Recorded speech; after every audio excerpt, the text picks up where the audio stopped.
Beberapa jam yang lalu, Dr. Ashraf ada post video lama beliau waktu berdebat dengan Tuan Hassan berkaitan dengan pengeluaran khas 1.0. Okey, 10K itulah. Okey. What's up guys? Assalamualaikum dan salam sejahtera kepada korang semua yang sudi menonton Saja Sembang. Aku Faizwan. So, dalam episod ini just nak share dengan korang. Okey, sebab video ini memang video lama. Tetapi video ini di-highlightkan dalam posting yang terbaru. Kalau kita tengok dekat Facebook page beliau, sebelum ini tak ada pun cerita pasal KLSP. Okey, tak ada langsung ditengahkan pasal KLSP. Hanya cerita pasal keadaan semasa lah, lepas tu ada cerita pasal parti lah, ada cerita pasal rakyat, OPR lah, okey, isu-isu semasa lah, okey. Tetapi sekarang ini kalau kita lihat okey, ini video lama beliau, okey, nanti aku akan playkan. Cumanya kita baca dulu yang bahagian atas ni. Permintaan domestik yang disokong oleh pengeluaran 10,000 KLSP antara faktor penting merangsang prestasi pertumbuhan keluaran dalam negara kasar KDNK suku kedua 2022 pada 89%. Benarlah apa yang pernah saya ucapkan sebelum ini, walaupun dipelekehkan oleh setengah pihak. Adakah hashtag KWSP yang dimaklum kat sini nak naikkan balik isu KLSP untuk membantu PJIR? Okey, tapi sebelum tu jom kita tengok dululah video ini yang aku akan playkan untuk korang. Hanya ingin menegaskan sekali lagi, ya, hari ini kita membincangkan apakah rasional untuk kerajaan membenarkan buat kali terakhir bagi rakyat yang sedang susah, tertekan, terdesak, sengsara di luar sana. Mereka tidak mendapat bantuan secukupnya kerana kita faham kekangan-kekangan yang ada. Mereka hanya mengharapkan untuk mengeluarkan wang simpanan mereka daripada KWSP. Benar, kita sudah mendengar hujah-hujah yang mengatakan bahawa kena fikir masa depan mereka. Masa depan, apakah akan terjamin sekiranya mereka mengeluarkan wang mereka hari ini? Dalam hujah-hujah saya yang terdahulu, saya sudah menunjukkan bahawa tidak akan terkesan pun masa depan mereka dengan mengeluarkan RM10,000 hari ini dengan menggunakan pendekatan-pendekatan yang saya sudah sebutkan daripada awal. Dalam sesi penggulungan ini saya nak sebutkan begini. Kita ada dua kemudaratan yang sedang kita pertimbangkan. Mudarat hari esok seperti yang mana kita bincangkan, apakah mereka terjamin soal keselamatan untuk hidup di masa akan datang. Yang kedua, mudarat hari ini.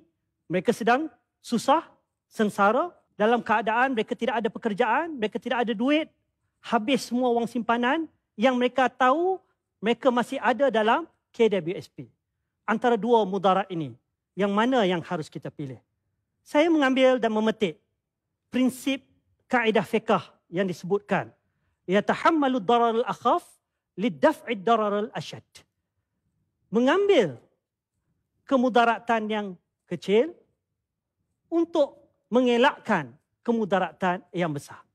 Bagi saya, kami Pergerakan Pemuda konsisten, kami mengatakan bahawa rakyat hari ini sedang susah.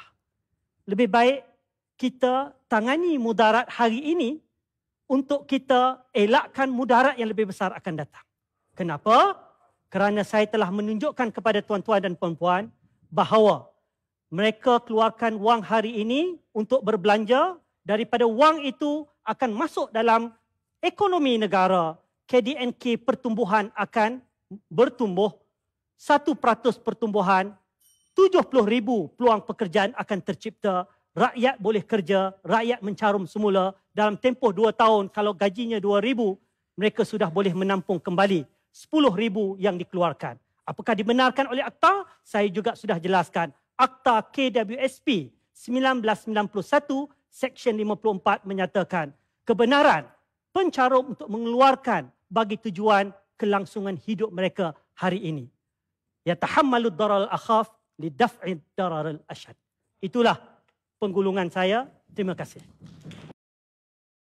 Kalau kita lihat kat situ, walaupun akta tu dah tak berkuat kuasa dah, berdasarkan apa yang dimaklumkan oleh Dr. Ashraf. Cumanya apa yang boleh kita ambil kat sini, ada poin-poin yang kebarangkalian beliau akan memulakan langkah untuk menyuarakan. Itu satu. Dan yang kedua, kalau kita lihat dekat situ berdasarkan kemudaratan. Dan dia ambil petikan ini video lama. Kenapa dia nak highlightkan, nak banggakan dengan apa yang telah dilakukan dulu? Adakah poin yang nak beritahu tu sama dengan poin dulu dan juga sekarang? Itu yang kedua. Dan satu lagi, yang ketiga ni, yang aku masih lagi muskil lah, okay? Sebab dalam channel saya sembang ni aku tak nak kaitkan dengan politik.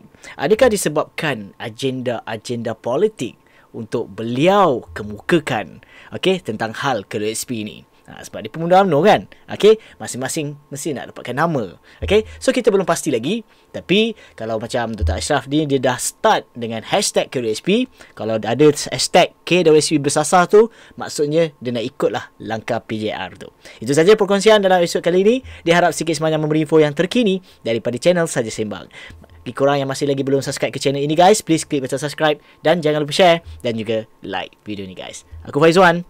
Assalamualaikum.